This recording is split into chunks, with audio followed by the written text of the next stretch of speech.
All right, well, good morning, everyone. My name is Miranda Salas, and this is my co-host, Bruno, this morning. I'm with Megapix Media, YYC Calgary, and we are very excited to host you here for the Power Network Group. So thank you all for getting up early. Hope you got some coffee and some food in you. And today we're going to talk about all about culture. And so we're really excited to have a few really amazing guests join us. And if Bruno and I were just talking, like, it doesn't feel like it was 3 years ago was the last time we hosted this, about 2 weeks before the whole world shut down. So we're excited to be live and back at it and welcome you all here. Bruno. Thanks, Miranda. Just wanted to say hi to everybody, and firstly, super apologize because we don't have a lot of time to network because we're on stage and stuff, but we'll catch up. And as Miranda said, it's been 3 years, crazy years, but you know, it was one of those things that we just did not want to go virtual, right? We talked about that several times, and we're so happy we didn't because this is really all worth it. And first of all, I'd like everybody to give each other a round of applause for being here. Braving the conditions of 14 degrees in Calgary. I'm just joking. But yeah, we're here to celebrate the workplace culture revolution. We have amazing speakers. And just so that you guys know, some of you guys may know the Power Network Group. It's part of the YYC Calgary Business Network, where we get your business noticed. And you do that by being a guest, a host, sponsoring a show, or actually having us showcase your event in the Power Network Group. And you can see we're all mic'd up all over the place. It's high tech, it's crazy. T. Martin and Team Enta do a great job doing this. So if you forget what we say, or you know you were so intrigued with something we said, you can go back on YouTube Live on Megapix Media and check it all out. So thanks for coming, guys. Yeah. And don't forget that you're here for a sold-out event today because of our very important sponsors. So we just want to take a moment to identify them, and if you want to stand up and high five so that later we can network with you. John Saliga from Vanguard Cleaning Systems.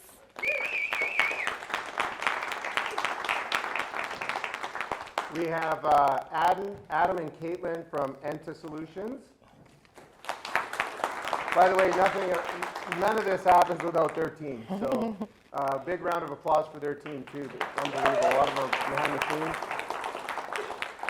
We have Greg Belanger with Top Dog Selling and Marketing, and I know he's here.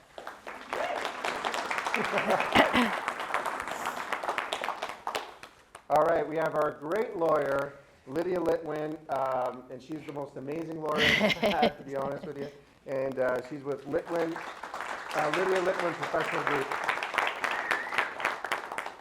And, where is he? You're going to have to stand up real tall. Marcel Murcia from Kaji Online. Kind of funny, Miranda. All the people were, you know, the sponsors, I literally drive crazy every day. So thank you very much. And they still show up. That's it. For more. Crazy. So, and you know what? Last but not least, we have Megan Fettis. So Megan is with Untamed Academy. Give her a hand because she's one of the co-creators of the show. Come on up. And we can't forget about Bruno. Dream, reach, achieve. All right, Megan. So we're going to have a few questions for Megan because she is with Untamed Academy. So welcome aboard. Thank you. The madness, the circus. Hello, hello. Should we sit? Yeah, let's All chill. right. So welcome.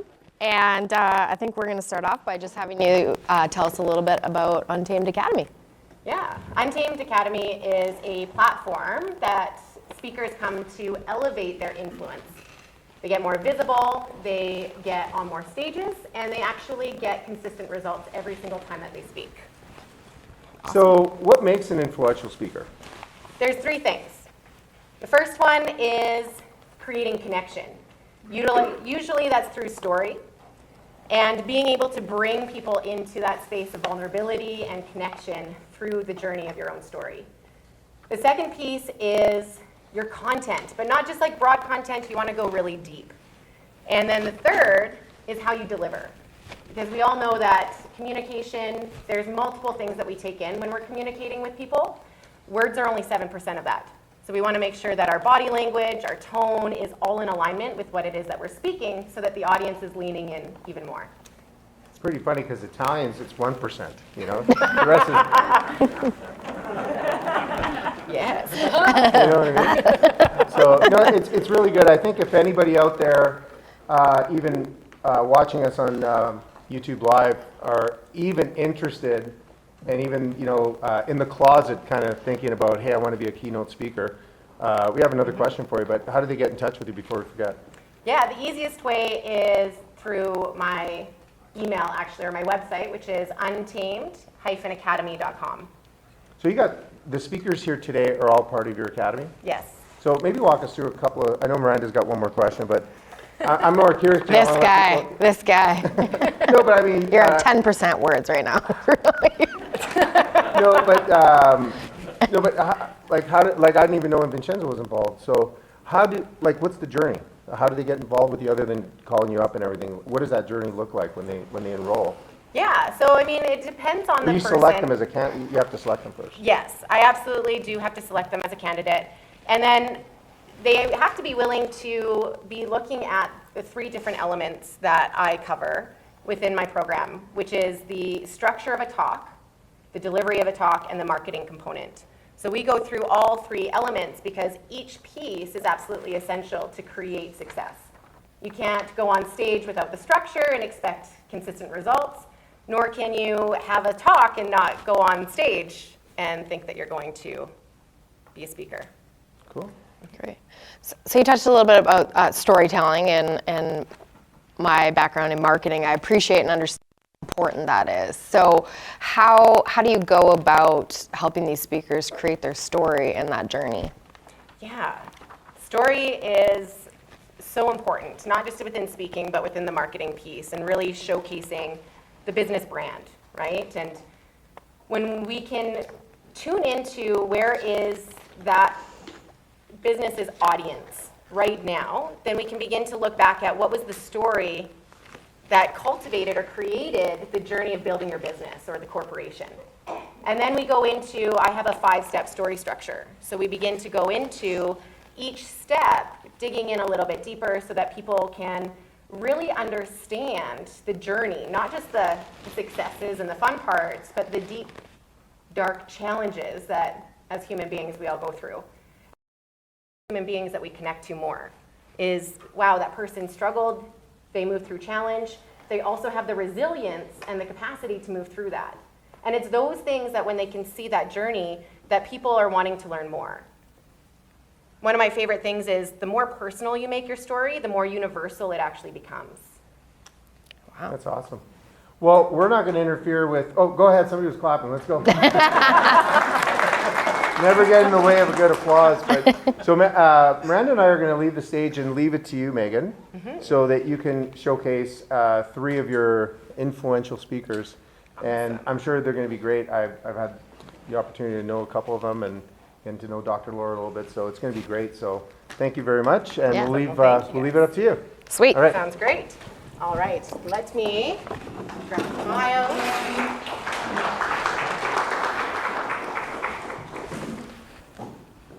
All right, who's excited to hear all about culture? Woo! Yes.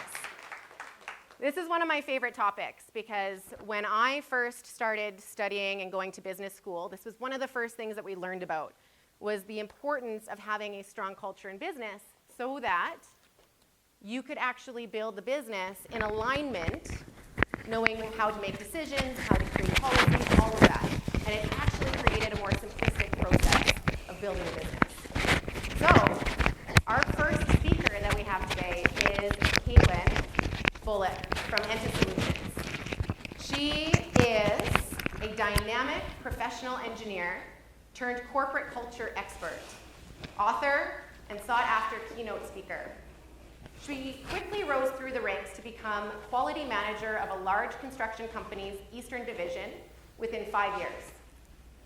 In 2013, Katelyn then co-founded Enta Solutions, a corporate culture company. She's also co-founded Women In, a not-for-profit organization, and has published a children's book. which I'm so excited to read. It looks amazing. As local media host and co-owner of YYC Business, Katelyn is passionate about storytelling and creating engaging cultures as she is on a mission to eliminate hate. She's delivered inspiring talks to audiences such as the Project Management Institute, Financial Executives International Canada, eWomen Network, Power Network Group, and more. So please welcome Katelyn Bullock. Thank you.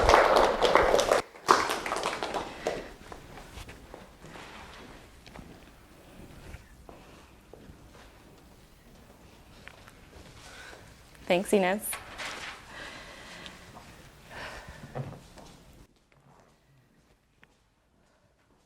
My natural state is to be extremely motivated and extremely strategic. Anybody do one of those like personality quizzes? What is it, DISC or Myers-Briggs? How many's done? Yeah? Okay, yeah, pretty much everybody. I am literally the 1% in the far corner. Extremely strategic, extremely motivated. In other words, I am the perfect recipe for a tyrannical leader. So much so that in my very first job, they nicknamed me the Bulldog. And this was coming from oil and gas construction guys, okay? I was the Bulldog. There I am. Okay, I would grab onto something and not let it go. So they want something done, they would give it to Katelyn and watch out. And I would steamroll whatever I needed to do to get it done. So this was reiterated to me. After 7 years, I decided to start my own consulting company, Tyrannical Leader Made, and set out on my journey. I started working for a major engineering firm that very politely waited 3 months before they told me, Katelyn, you need extensive EQ training. Okay. What they didn't know was at the same time my marriage was failing. I was only a year in. Loved. With EQ training from my consulting firm and marriage that made me practice what I was learning, I was able to save my marriage and learn so much more.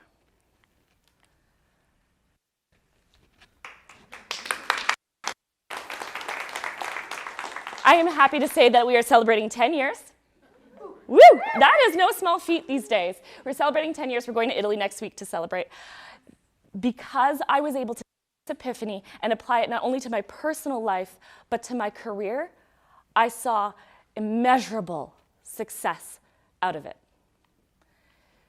So, Peter Drucker once said, culture will eat strategy for breakfast. Well, sorry, Mr. Drucker, I disagree. Culture is a strategy. Culture is a strategy. It wasn't my natural state, and it doesn't have to be yours, but if you practice and apply, you can see results. So culture is a strategy, and I want to reiterate this because there are a lot of companies out there that use their people like a commodity to be used up, turnover and turnover in the pursuit of profits. And they're a profitable company. We would all agree that profitable is successful, yes? They don't do a strategy focus. However, companies with a strategy focus see 65% higher profitability comparatively. What was your profits last year? Get the number in your head. What's 65% more? Anybody want that? Yeah? I wouldn't mind 65% more. Culture requires investment in time, people, and resources. The return is huge. So, culture is a strategy, and I'm here to tell you to start now because it's a lot easier to grow it than it is to fix a toxic culture. In fact, a toxic culture will very much ruin your company. Sorry. 70% of your employees right now are disengaged. 70% of the employees in the North American workforce are disengaged. They're either actively looking for a new job or they're just doing the bare minimum. That's a whole lot of unlocked potential. 2 years ago, my sister-in-law was one of them. She was acquired by a company that did not have culture at focus. At about 2 years of being with this new acquired company, she was done. She didn't want to be there anymore. She left the company for a 40% pay cut for a company that had a better culture. This new generation coming through is looking for a different kind of balance. She left, and 2 months later, 20 other people walked out. Mass, en masse, walked out of that company. That company had to sell their projects to competitors. That was a huge, huge loss for the company. But just the cost to replace those technical experts, I'm talking making a job description, posting a resume, interviewing, the cost to do and to replace a technical expert is conservatively $160,000. Do you have money to invest in culture? That 20 people, $3.2 million loss. That's just to replace those 20 people. So there's 3 steps you need to do to unlock the potential of your people and really get a good culture. Step number 1 is you're going to define it. And I mean define it to the point where you could actually see it in behaviors. Okay? You can see it showing up, and you know what it looks like in your day-to-day. Define it so clearly. We were working for an energy company. They're an oil and gas energy company. And they had us come in and review another consultant's procedure. Now, this consultant was a big enough consultant to have their own building. And we were just 2 of us, starting out 7 years ago. I read the procedure, and technically it was accurate. But I said, I don't think anybody's going to follow this. And the VP looked at me and said, what do you mean? I said, it doesn't feel like you guys. This doesn't feel like your culture, so no one's going to read it and want to embrace it. He goes, how do you know that? You've been here 2 weeks. These guys have been here 6 months, and this has cost me $76,000 for a 16-page procedure. I said, I just know, I understand culture. It's important to build it into what you do and what you say. So he asked me to fix it. I fixed it within 3 days and got it back to him. He goes, that's it. It resonates. It lands. This feels like us. And so the result is that every single time, we've been consulting for them for now 7 years, nonstop, we're their go-to. Every single time they create a procedure, they embed their culture, their values, their mission. It's all flowing in. It feels like them. And I don't know who in the world decided that procedures had to be boring. Like, why is it when we put our procedure hat on, we become the world's most boring person? Stop it. I know some of you, you're fun. No one said they had to be boring. No one said, like, when's the last time you enjoyed reading a policy and went, yeah, that landed? Never. Okay? It doesn't have to be boring. I don't know why we make it so boring in legalese unless we're trying to put our people to sleep, right? So try to just bring your culture in, bring your personality through, make it enjoyable. Then your people will go, hey, I get it, and it lands a little bit better. Live it. There is a major corporation down in the US, and their marketing team was arguing over what lettering font to put on their brand new office wall. And they couldn't decide, so they pulled in the CEO. The CEO looks at them and said, it's not the wall's job to hold our values up. It's not the wall's job to hold our values up. That landed so deep, they decided not to put anything on the wall. They left it blank. 1 week later, an employee took a sticky note and wrote how they showed up with their values. And they stuck it on the blank wall. Another week, another one, and another one, and another one. Soon that wall was filled with sticky notes on how their people lived the values, how they behaved and how they showed up with those values. Much more meaningful than pretty lettering on a wall. You have to live it, and you have to live it when it's hard. In my own company, we had what I call the $10,000 soundbite that bit us in the ass. We had two of our leaders argue over a soundbite. One of them wanted to go ba-ba, and the other wanted it to go ba-ba-ba. That was the argument. It escalated unnecessarily. You know, a reply all email happened, an angry text at 9 o'clock at night, probably after a few drinks happened, and it caused so much turmoil, and the turmoil kept going because it spread throughout the team. Finally, almost 5 days later, they finally got together and talked it out. And they came to me and to Adam, and they apologized and said, we never should have let it get this way. And I said to them, I'm going to ask you to do something really hard, and it's going to hurt. They said, what? I said, I want you to share with the whole team about your dispute, what you should have done better to resolve it, and I'm going to update our dispute resolution policy based off of your feedback on what we need to do as a team to be better. They shared it with the team, and they were able to prove to their whole teams that they could make a mistake, they could come to the table, and we supported it. We supported it because leadership is not a position, it is a practice. Leadership is not a position, it is a practice.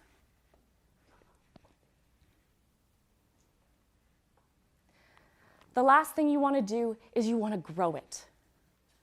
You want to grow your culture through everything you're going to do and everything you're going to say. You're going to inspire it time and time again. Because you're going to do it when it's hard. It's easy to do culture when it's fun. But doing it when it's hard, that's the proof. Okay, I'm going to give you guys a culture quadrant here. Now, I pre-drew it for you.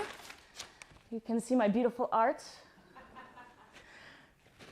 You have performance. People who get good results, high performance, low results.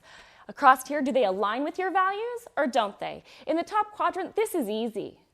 These are your unicorns. They're happy little unicorns. They're easy. They get the results and they align with your values. They show up the way you want them to. Down here, I call these, this is a mic, by the way. I call these guys the American Idols. Like, they're out on stage, they're giving it a shot. They just need some coaching. They just need a little help, okay? They align with your values, but they're not quite getting the results. Bring these guys up, coach these guys. Anchors, they don't align with your values and they don't get the results. They're gonna stop your ship from going anywhere. They are dragging you down. Get rid of these guys. It is okay to elect people off your bus if they're not going in the same direction. It is okay. They're going to find a place where they fit and light up, and that's great. Anybody guess what this is? These are your assholes.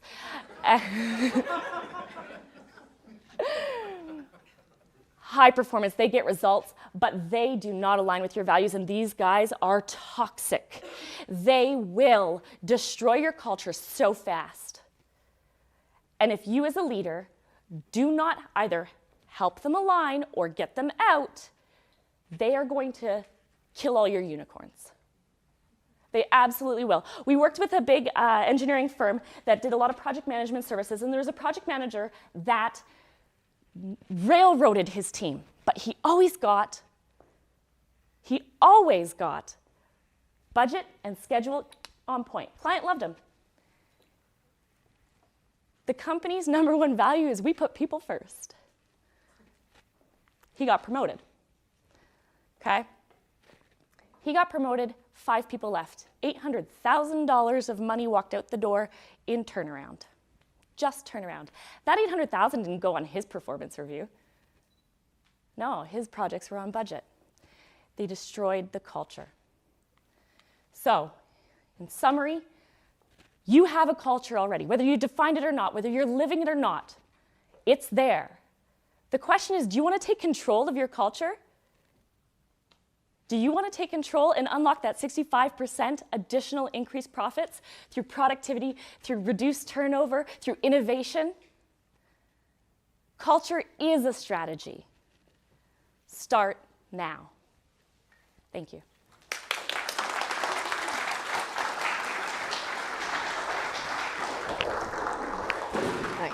you. Oh, do you want me to take that thing off? I'll take this off. That was amazing. I don't love the assholes, personally, but I love the picture. Who here has experienced that in their own business, where they have seen the unicorns? How many of you have seen the unicorns? You have unicorns in your business? Yes, wonderful. How many of you have had assholes? Those hands went up way faster than the unicorns did. But it's just that, right? When you build that culture, you remember those ones that depleted it. But you also see the ones that are building it with you. All right, we have another speaker coming up, Dr. Laura, who is going to be talking about hybrid work cultures. And I believe that's a topic right now that is very hot because look at what we have just been in and what it is that we're moving into. How many of you guys are remote workers, just out of curiosity? All right. I used to love being in at the office. Loved it. And then when everything happened, I got to settle in at home. Don't know if any of you guys experienced this. And for the first couple weeks, it was like I was climbing the windows, pulling at the drapes, trying to get out.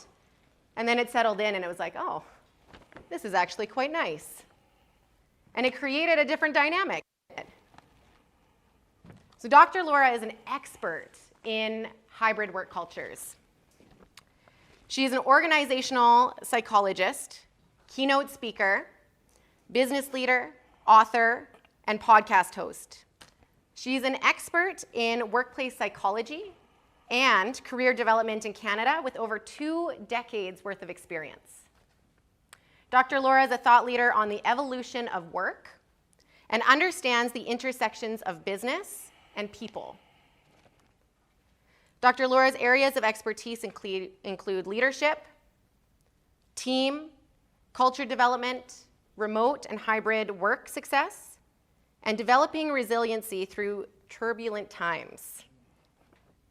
Dr. Laura has founded several psychology practices throughout Canada since 2009, including the Canada Career Counseling, which operates coast to coast, Synthesis Psychology, and Work Evolution, which has been acquired in 2021 by Humans.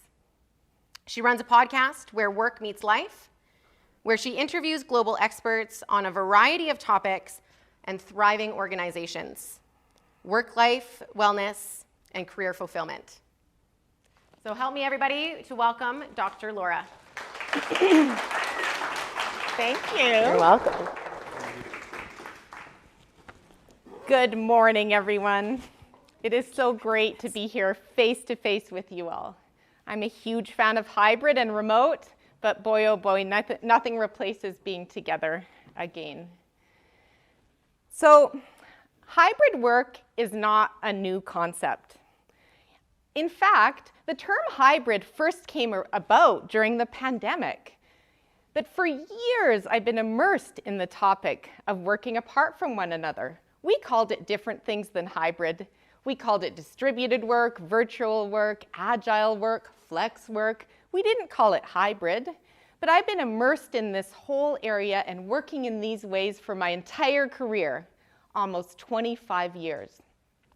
And what I know for sure, through my decades of research in organizational psychology and from tracking the data, is that most people want to keep the gift of flexibility that they were given during the pandemic. And organizations that take that away and push people back to the way it was before will lose great people. Hybrid work cultures that are flexible do 3 things. They engage and retain talent by showing people that they're valued and appreciated. Secondly, they help attract top talent. It gives a competitive advantage to have an organization that is known to be flexible. People will leave for more money in return for more flexibility. And number 3, hybrid workplaces that are flexible support mental health and well-being. Choice matters for people in how you consider their lives as human beings. So today I'm going to touch the surface and share some tips and strategies with you on how to create a thriving hybrid work culture, whether you're a small business or whether you're a large enterprise. Okay, let's go.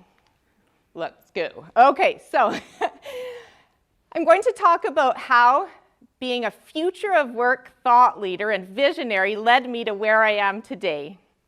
I'm going to talk about the great reset that is upon us all, happening all over the place and requires organizations to pivot or not survive. I'm going to talk about mastering hybrid leadership and what are the tricks and tips about doing that as a starting point. So starting with visioning the future of work. So how is it that I've been focused on the future of work for the last 20 years? Well, it was like I had a crystal ball. I had worked on what we called virtual teams in the late 90s. I had my master's degree, I was starting out, and I found myself on virtual teams. I worked across Calgary, Toronto, New York, I worked with Europe. I was often communicating and collaborating from a distance.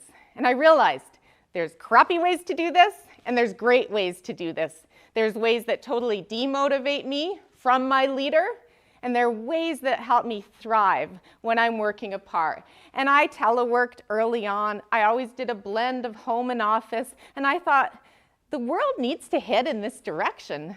It needs to be more flexible. So I decided I would do my PhD research on remote team leadership, which was a new concept back then. I liked being on the cutting edge. This was my lab at the university in Calgary in 2003. We were studying state-of-the-art video conferencing and how teams collaborate, communicate, and how leaders can motivate through different technologies. These were problem-solving teams, and one of my conditions was video conference, and then we compared it to face-to-face and text-based. So if you're communicating just by emails and text, how does that work when you're trying to solve problems and the team dynamics versus video, and how close does video come to approximating face-to-face? So what does this platform remind you of? Zoom! And funny enough, this was 2003. Zoom didn't come about, version 1.1, until 2013. So it was 10 years before its time, which is kind of crazy to think back on. I didn't stop there. I went on to say, how do we increase the adoption of telework? Because I think it's an actual fantastic scenario for human well-being, productivity, cars off the road. How many of you had a lovely commute with no traffic? Nobody. So Transport Canada funded myself and 3 business professors to do a study on how we increase telework adoption and get cars off the roads because of traffic congestion in major cities. So we collected a lot of data and published this book. And my part of it was the human elements, the leaders, the individuals, and what you need to adopt telework, the challenges and the opportunities. This was long before its time, but a lot of the concepts in there still apply today. And one of the concepts was pandemics. If a pandemic happens, this is a really good strategy to be set up for. Here we go. Fast forward 12 years later. What happened? This research ended up being really fun because we said there's certain personality traits that we think make someone thrive working remotely, whereas someone else says, I just can't work very well from home. So we actually collected a ton of data and created the first personality profile of a remote worker, which was profiled in Scientific American magazine in 2016. So that was one of our highlights. But we had so many challenges. We were pioneers. I was like Laura Ingalls on Little House on the Prairie. You know, not me. I was Laura Ingalls, and it felt like one step forward. Yes, Scientific American. One step back. Oh, another organization has hauled people back to the office. Laura, can you talk to the media about Yahoo and Marissa Mayer calling everyone back to the office and constantly saying, why is this happening? Then another benefit, wow, we're at South by Southwest 2 years in a row speaking about this topic because it's so innovative. This is my co-founder of Work Evolution, Dr. Tom O'Neill, and we spoke twice there alongside other innovators like Elon Musk. These are our tickets to see Elon Musk live. Funny enough, I ended up speaking out against his policies around telework when he pulled everyone back to the office, laid off the rest, and I wrote about him in Market Watch. But my Twitter account isn't canceled yet, so that's okay. The Great Reset is all around us. So I run a team of career psychologists since 2009 across the country. And whether it's in Toronto, Calgary, Halifax, Victoria, we're seeing the trends like crazy that people are reevaluating and trying to figure out what's my purpose, who do I want to be, where do I want to live, you know, at all ages. But a percent of people call because they have a toxic leader or a toxic organization, which is why I appreciate so much what Katelyn talked about this morning. It resonated so deeply with me, and I see the human impacts of that. I see the mental health impacts, which is why I've had to grow a team of therapists as well to deal with the challenges of toxic workplaces. So this is a chance to make work better, and hybrid is not a new term. Hybrid is not new. We know a lot about it, and hybrid is one part of a great reset that's needed. Because when a CEO says, Dr. Laura, I don't agree. People work there, my culture's the best when everyone's together again. And I say, well, you want to go back to the way it was before, but may I remind you, as a psychologist who's dealt with this for decades, work before the pandemic was not all roses and unicorns. It was actually a lot of stress, overload, anxiety. There were exceptions. Of course there were exceptions. I love the exceptions. But I'd say, by and large, work had a lot of improvement. There was a lot of challenges and struggles with workplaces. They weren't always fulfilling and purposeful and healthy places to be. The commute time was soul-sucking for people as the commutes got larger and longer in major cities. And I would say that this pandemic was a reset to say, how can work and life be better? My first podcast episode 3 years ago is called, Why Does It Take a Pandemic to Change the Way We Work and Live? And when I see CEOs pulling all the butts back in the seats, I say, you're losing your opportunity to say, what did we learn from this pandemic?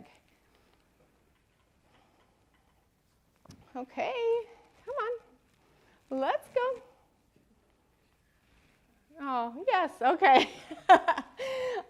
Fun. Okay, so essentially, by pulling all the butts back into seats, you risk losing good people, like I said earlier. And the cost of turnover, like Katelyn said, is huge. The latest data from the Society of Human Resource Management is 6 to 9 months of someone's full-time salary is the cost to replace them.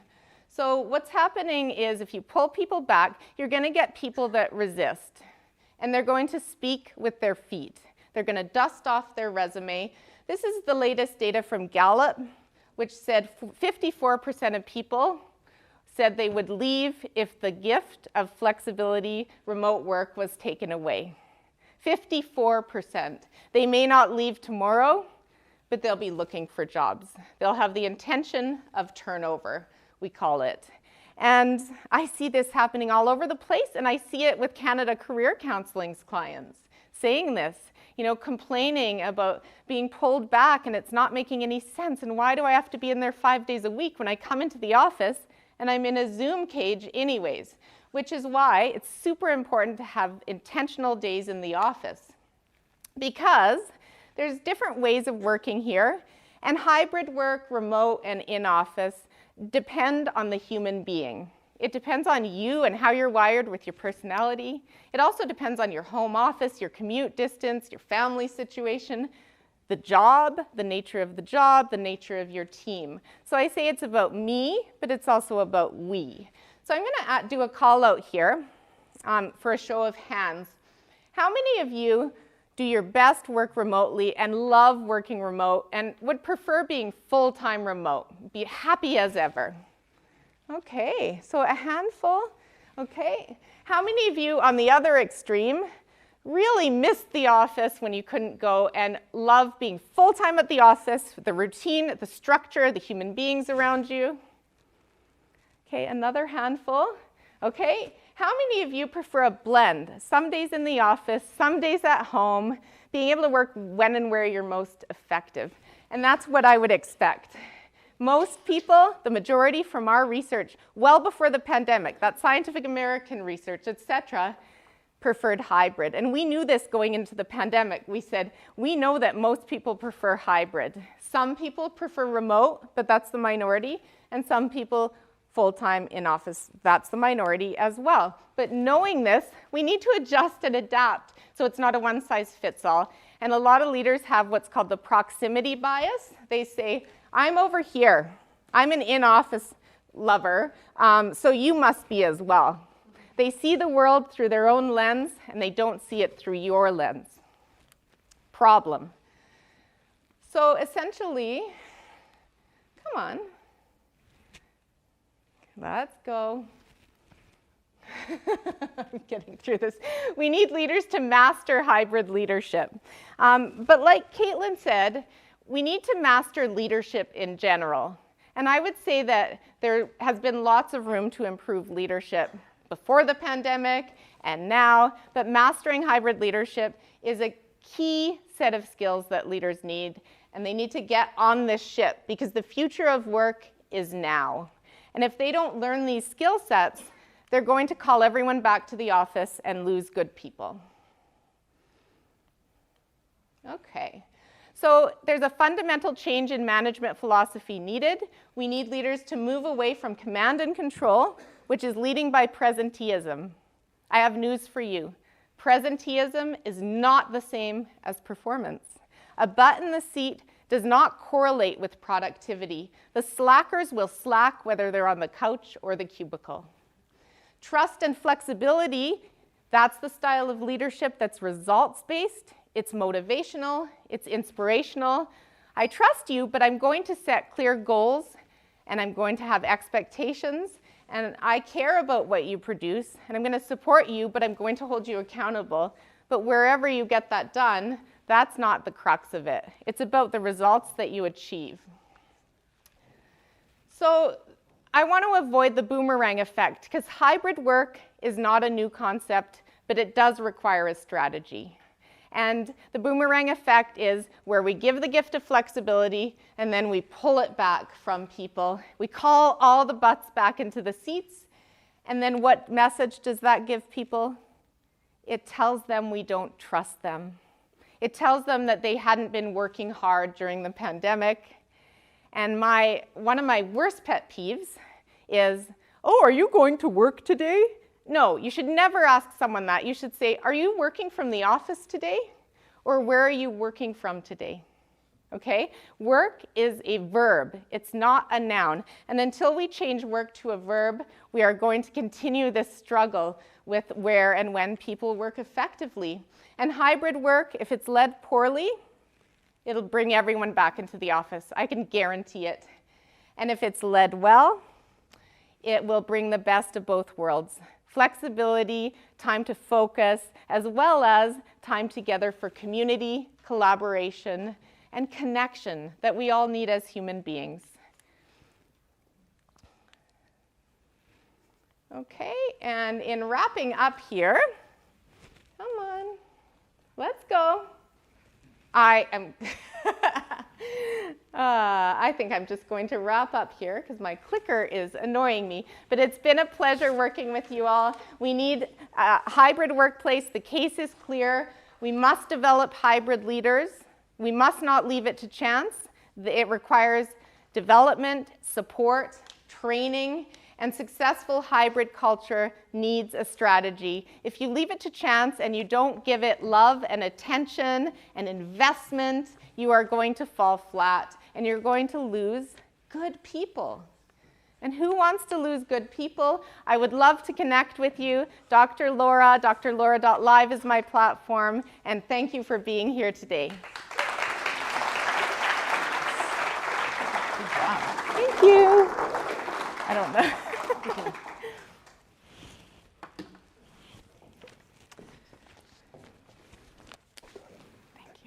The key word that we keep hearing here is strategy. You notice that? One of those quotes, I'm a quote person. I love hearing quotes, especially those ones that just resonate, is if you fail to plan, you plan to fail. And when it comes to culture, whatever size your company is, whatever size your business is, if you're not creating that plan or that strategy, then you're leaving it to chance, right? Even when we're working from home, when there's lots of distractions. I've got 2 young kids myself, and so during the pandemic, there was a lot of distractions. I don't know if anyone else was there during that time. Yep. Oh, yes. So having that strategy is so vital so that we can manage and not just create success within our work, but also in life, right? And that's by far, to me, the most important, because how many of you here love to work? Okay, I'm glad I'm not alone. I was a little worried there for a moment, not gonna lie. But yeah, so when we're working from home, it's really easy to get caught up in all the fun, that we kind of lose touch with the other things in our lives. So having that strategy is absolutely vital. All right, my friends, we have one more speaker. And you may notice I'm not much of a reader. I don't love reading, I love speaking.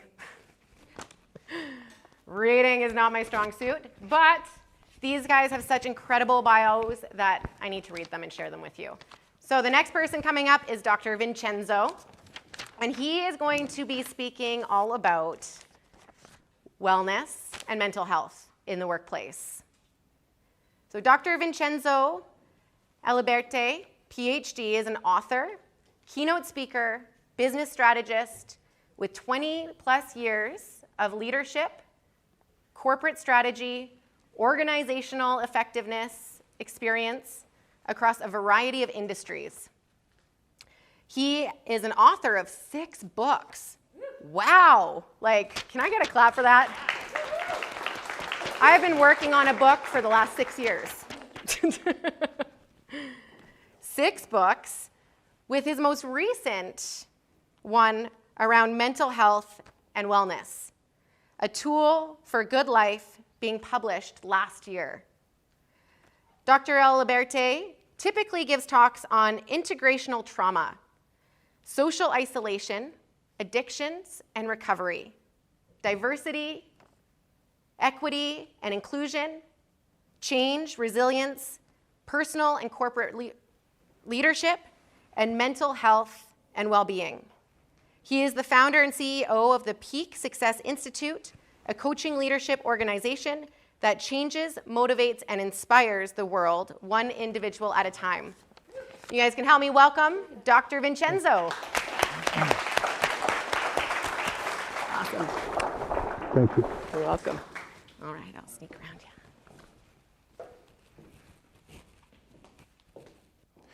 On December 13, 2003, I was living in Wheaton, Illinois. I was there on a park bench enjoying myself. Everything's pretty cool. I was hammered, drunk, 11:30 at night. And then it happened. I buckled to my knees. And I said, God, today I'm going to live or die. I'm going to live or die. Got up, brushed the snow off. I still remember it. Walked to my home, 1131 North President Street. Took a deep breath and I said, that's it, I'm done, man. No more drinking, I'm done. The backstory to that is that at the age of 7, I found out that my mother was a schizophrenic. Loving mother, she'd do anything for me, man. My father worked 12-hour days, but I was 7 years old. At the age of 10, I remember my father used to have this barrel of wine, Italian Canadians, eh? No stereotype. But he'd take like 3 years to drink it, bring his friends over and whatnot. But at the age of 10, what I would do is I would have a glass every day. And by the way, at the age of 14, I was an alcoholic already. How many here were alcoholics by the age of 14? My sister. And please, don't make the assumption that people that are homeless are the ones that have substance abuse issues. I worked with CEOs, homeless, and everything else in between. Myself, I was a functional alcoholic. At the age of 17, I had a soccer scholarship to Oakland University, went to the national NCAA finals. Played semi-pro at the age of 17 as well. Got my doctorate in economic geography. I studied mergers and acquisitions and foreign direct investment. I was an academic called Canadian. I published a book, yada, yada, yada, and I can go on and on and on with all my achievements. But do you know what I thought about myself? This guy's a loser. What an idiot, good for nothing. Just kill yourself. I remember going to Chicago from 2001 to the day, December 13, 2003. Over there in Chicago, they had these white lines, eh? And the train I would take every single day to downtown Chicago. I used to love being 200 meters away from the Sears Tower. Now it's called something else. And every day I used to hear people jumping on the tracks and dying. For 2 years I wanted to kill myself. Every night I got drunk and passed out at home. I wanted to be that person. I remember 10 times walking to the railway station, this one specific route. And I'm walking, and I'm saying, that's it, man, I'm done, I'm ready. I was focused. When I'm focused, I'm focused. I didn't know I was so hammered that it stopped running at 10 o'clock and I had to go there 11:30 every night. It's the freaking truth. I'm an alcoholic, man. That's not funny, eh? No. And then I started thinking, if there's one thing that I wanted to share with you, what would that be? If you don't take anything away from my talk, this is it. The mental health is a journey and not a destination. Mental health is a journey and not a destination. And now I'm going to talk about 3 things that I've learned as I've been an executive director of a treatment and recovery center. I've been a senior executive working for global organizations and everything else in between. And I want to emphasize the treatment and recovery center. First one, stigma.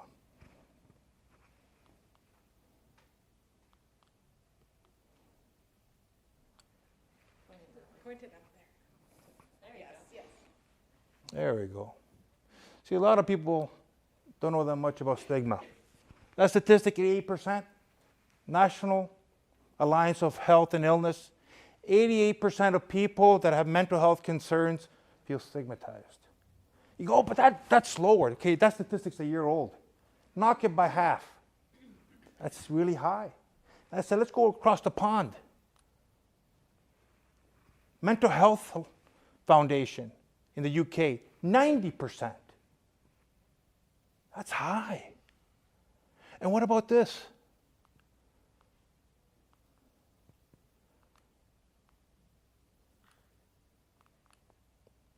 American Psychological Association, 50% of people that have mental health concerns won't approach their employers. Why? They feel they're going to get demoted or fired. Interesting, huh? Even if you cut those statistics in half, they're massive. But that's only the first element. Then there is psychological safety. How many people here, you're all leaders, how many people at your workforce believe that they're psychologically safe? Not many people, man. Not many people. That's scary.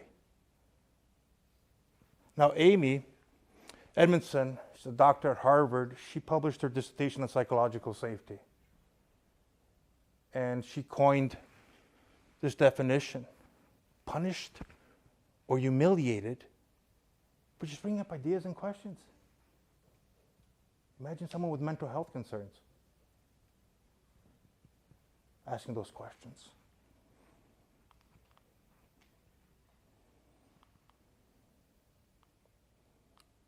That's it, I'm not using the...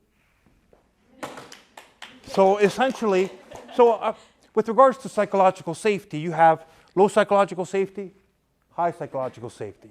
Low psychological safety is all about no risk-taking, low problem-solving, fear, blame, and shame culture, right? At one end of the spectrum.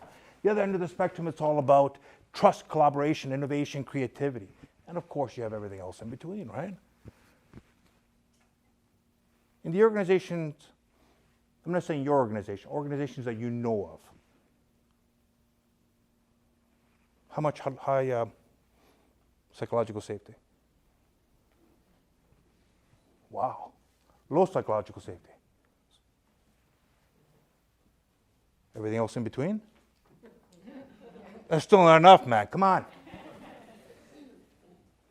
Then I thought to myself, what are the benefits of having lower stigma and higher psychological safety?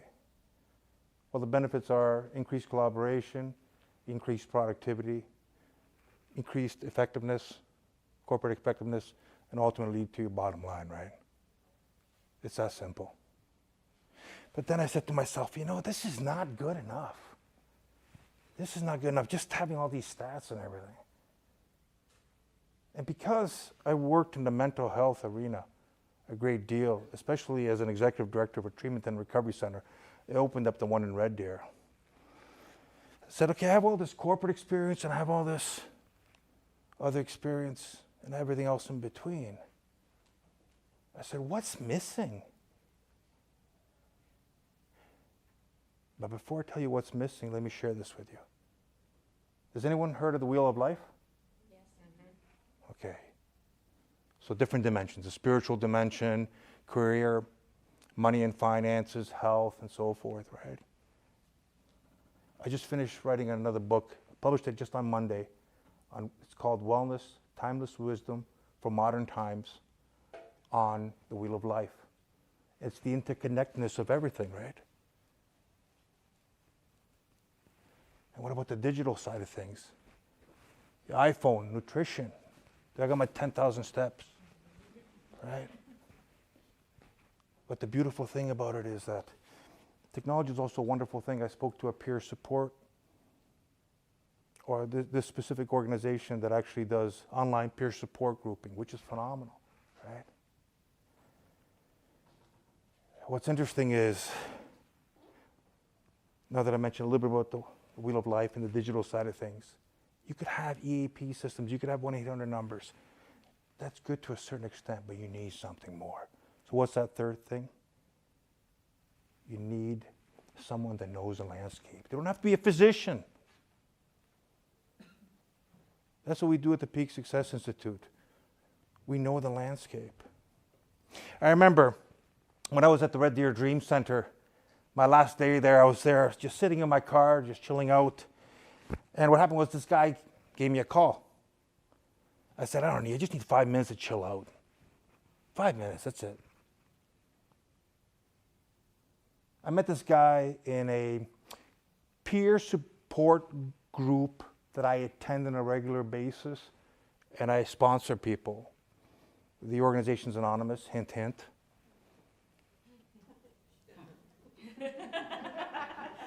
Come on, man. How long did it take you to click on that? For the love of Pete. I can't say it because it's anonymous. So what happened was that this guy calls me up. He was on cocaine that night. He was hammered, 6'3", 6'4", entrepreneur. He goes, hey, Vinny, how are you, man? By the way, never call me Vinny. Vincenzo, Victor, Paul, but not Vinny. Let's call him Paul. Hey, Paul, how are you? I'm so glad I got a hold of you, man. I'm so glad.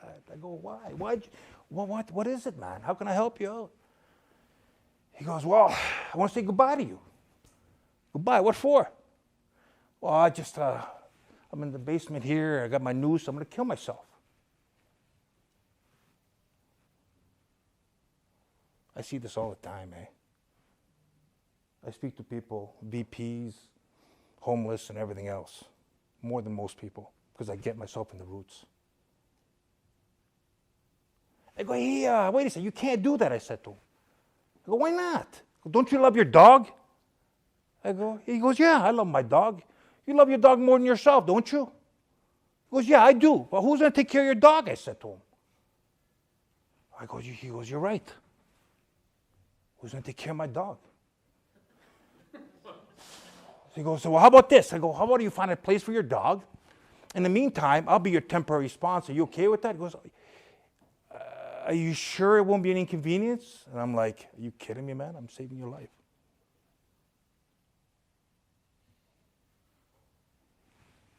So I said, because I know the landscape, the system mapping side of things, I said, listen, how about this? You find a place for that dog, and how about this? I'll call a detox center. This guy's been in detox well over 15 times. Detox is a place where you go to detoxify your body from all the drugs and so forth. 15 times. I said, I'll call a detox place. I got some connections at a recovery center. I'll call a psychologist for you and this and that and the other thing. Based on what he said, I knew where to direct him really quick. The 4 things are what I'm mentioning to you, but there were 6. You need to know the landscape. 1-800 number and an EAP system won't give you that. You need someone to help you with that. So, my mother, God rest her soul, she passed away January 20th, 2018. Loved her dearly. The last 15 years were special, man. She was phenomenal.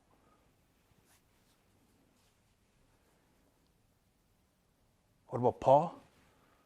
He's in a treatment center. He's been great as well. And myself, I want to share with you that I'm in total peace. In total peace.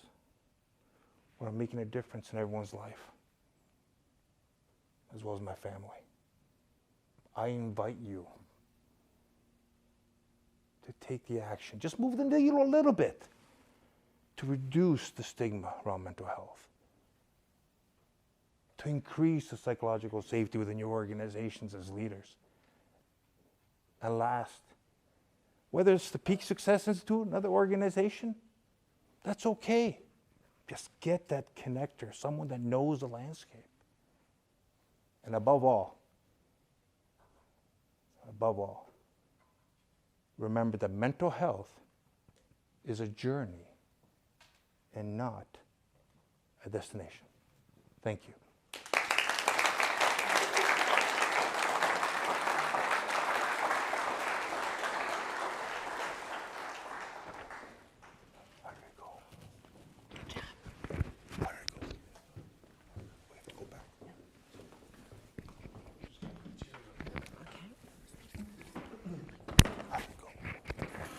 While we're getting chairs up, Yeah, I'm perspiring. how many of you have held part of your journey in because of the idea of a stigma or out of fear? Just out of raise of hands. The first time that I ever shared my story about addiction was actually in a book. Wildest place ever to be the first spot to share that journey because it's permanent and it gets out there. And I remember publishing it and sharing it, and my mother-in-law bought the book. Didn't say a word to me. My sister-in-law, actually just recently, this was like quite a few years ago, and my sister-in-law called me and she goes, I have to tell you something. And I say, okay. She goes, I was sitting down at coffee the other day at Mom's, and she brought up your book. And I'm like, oh, dear Lord. She was asking me all these questions, like, why would you write that? Why would you share that when nobody else in our family even really knew about that? And she goes, but I realize you wrote it so that you would give me the courage to share my story. And that right there, to me, was the power of moving through that fear of that stigma, right? Being able to share our journey, our experiences, because as human beings, it's that connection that really creates the opportunity for growth. So, what a great topic. How have you guys found the speakers so far? Yeah. Get a big round of applause for them. All right. All right, everybody, we're in the home stretch. We're going to invite Megan to stay on here. Yes. And we're going to invite maybe another round of applause for all our speakers. Dr. Laura, Katelyn Bullock, and Dr. Vincenzo. All right. Just a little reminder that right after this, make sure you hang out in the lobby. This is what it's all about.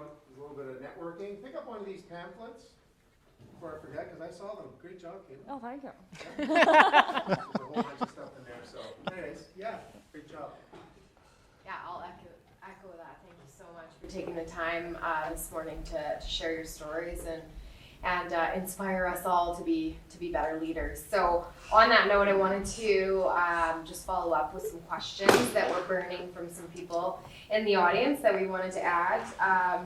So first for Dr. Laura, how do you measure hybrid work culture success and kind of examples of how you know it's working? That is a great question. You measure it in a few ways. One is, what are your people feeling? How is it working for your people? So you need to have a steady feedback from your people. I'm a big fan of pulse surveys. We've done a lot of that. Climate surveys, but just asking people how it's going and being willing to make adjustments along the way. Another metric of success is, what is your turnover rate? You know, are you retaining great people in your company? And I really feel and have seen that the profitability comes with retaining great people. People equals performance. Awesome, thank you. Great job.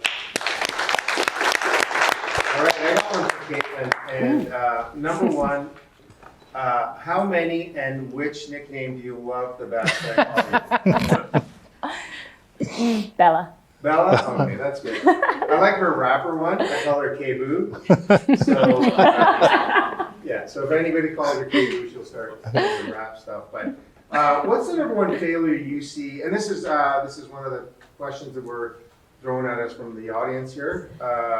What is the number one failure you see in companies that think they have great culture? And I think you touched on that about the wall thing, right? But Yeah, absolutely. You know, I've walked into so many companies and they walk me through their office and they're like, over here we have our squash court or our basketball court, and here's our foosball table in the kitchen.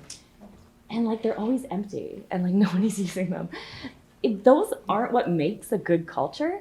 And I think that's what everybody thinks. Oh, we'll put that there and the culture will happen. And the number one failure is belief that you just put something there. No, it's in action from the leaders and from your people. It's reinforcing those behaviors. So I think the failure is that like you just put something there and the culture will happen. You have to actually take action and back it up all the time. So not pizza parties? I mean, that's great. It supplements, like, but build off of it. If you like say, hey, we have a great culture, do a pizza party every once in a while, it'll only go as far as the pizza, but building memories and building connection is so much deeper than pizza. Unless it's Chicago, that's deep dish. You're good.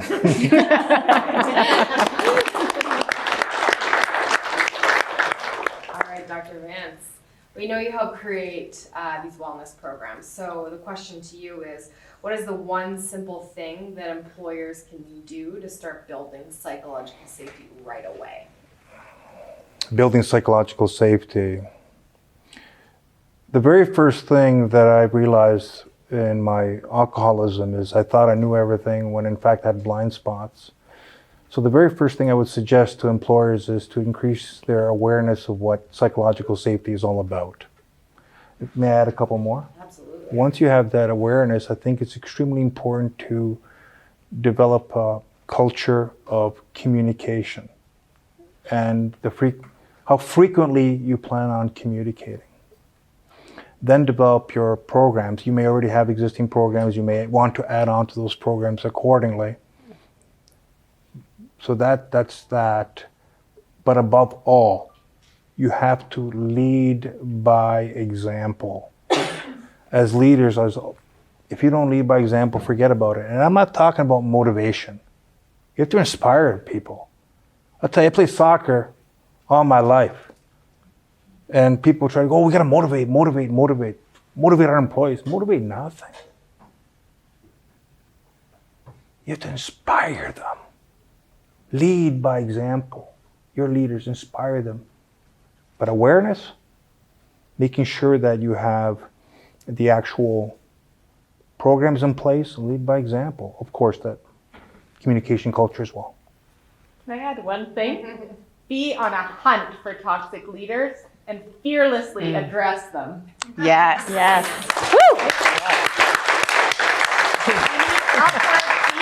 You need to collect upward feedback annually in some way, shape, or form from your people to hear about where the toxic leaders are and to action it, not promote them and give them raises and ignore them and hear them. Yeah. That's great. Well said. Yeah. I want to maybe just add something to what you were saying about Miranda's question. Was Pat's question about what's the one thing you can do today to make a change? And I adore my parents, and my parents always just say it starts with hello. Like, say hello to somebody, which is really this whole event, right? Make sure to say just hello. It's pretty simple, right? Everybody say hello. 1, 2, 3. Hello! And always say thank you, even if it's not the answer you want to hear. Because now you have the honest feedback, right? So hello and thank you is basically how, unfortunately or fortunately, we've been brought up. And Vincenzo's had the opportunity to meet my family.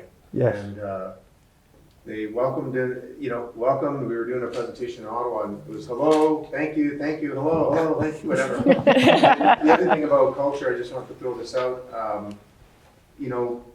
This just doesn't happen. These little events. It takes a village of belief and craziness to make this happen, and to think that we're going to change the world. One business transaction at a time.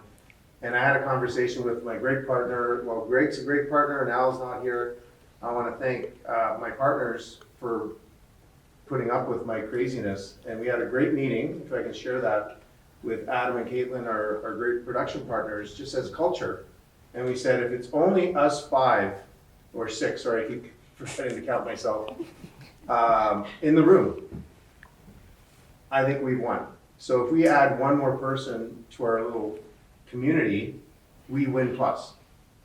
And I couldn't think of better partners in business. And Brenda puts up with my madness and everything. And I just think it starts with hello, thank you, and just tolerate each other, because we're all trying to get to the end of the race track as damn fast as we can, right? So I just wanted to share that, and also celebrate, I don't know who else to celebrate a birthday, but my good friend Anderson Carvalho, he's back there. Yesterday was his birthday. Michael and Dave for putting up that big banner, really appreciate you guys. And I don't know, any last words? You're gonna let me have the last word.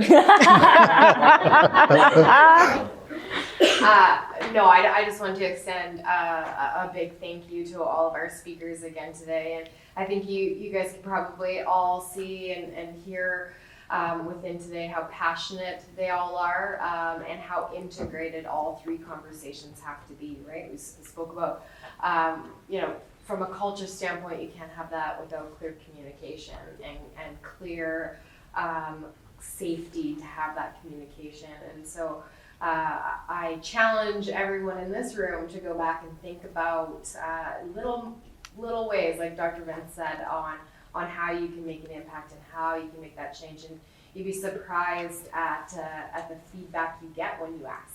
Yes. And so sometimes that's scary as a leader, but I challenge everyone to take something away from today out of one or all four of our excellent speakers today and make a difference. And the last thing I'll say is please take the time to have another coffee and mingle. Our sponsors, but everyone else in the room, that's why we're here, is to share stories and communicate and hopefully take away some new business cards or some new contacts that you haven't already had. So on that note, I know Bruno is going to have a few more things to say, but thank you all for joining us.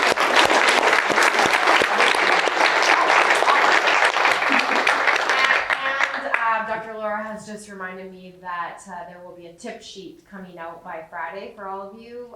So watch for that in your inbox. From our presentation. Yeah, summary. Perfect. I get the last thing. Anything else out there, guys? No. No, we're good. Let's go. Coffee. Coffee. Coffee, Folks, thank networking. you very much from the bottom of our hearts, YYC Calgary Business, Enta Solutions, and Megapix. And thanks, Miranda. Always cool to be working with you. And we'll see you guys in the lobby. Thanks, guys.